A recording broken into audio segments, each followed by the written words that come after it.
Gazette du Togo, une vision sur l'actualité togolaise et sur le monde.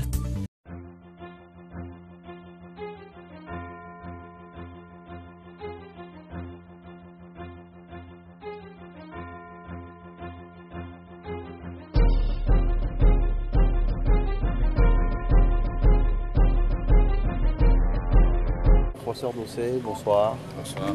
Alors dites-nous quel est le sens de ce colloque que Togo Debout a organisé cet après-midi, ce matin.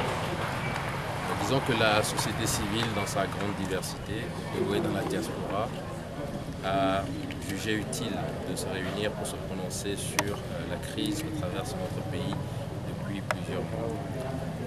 Nous connaissons tous les racines de la crise.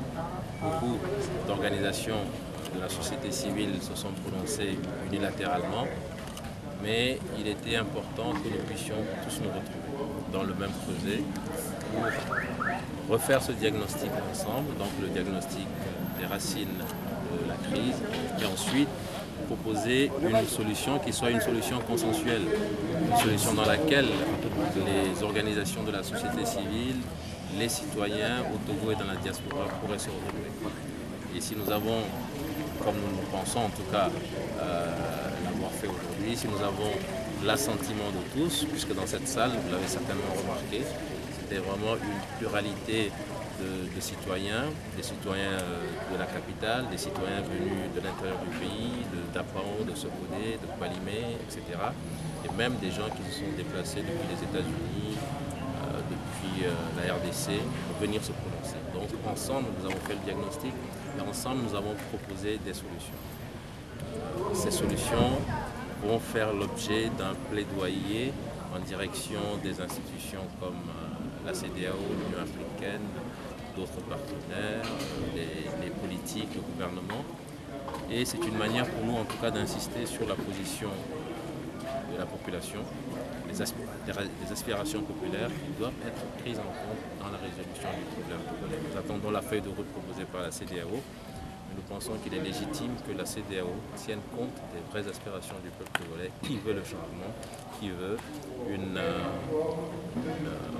période de transition qui puisse permettre de mettre en place les réformes nécessaires pour ouvrir le Togo sur une ère de démocratie. Alors professeur, quelles sont les solutions proprement?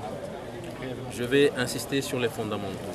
Les fondamentaux consistent en la nécessité d'ouvrir une vraie période de transition pour notre pays.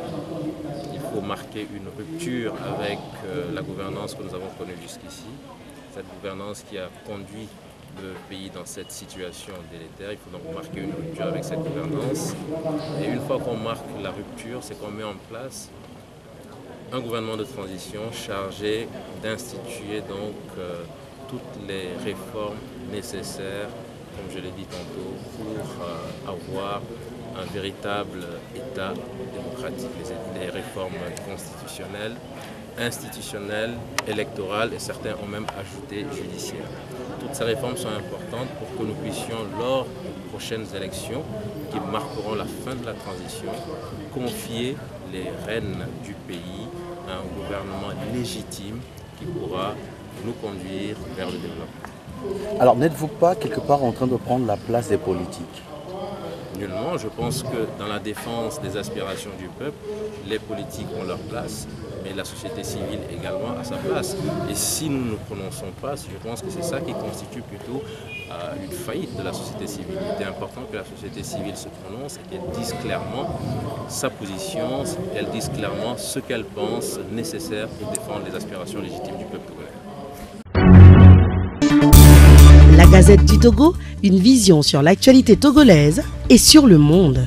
Rejoignez-nous sur le www.lagazettedutogo.com ou sur nos comptes Facebook, Twitter et YouTube. Pour tout contact, écrivez à contact@lagazettedutogo.com ou appelez le 92 80 88 53.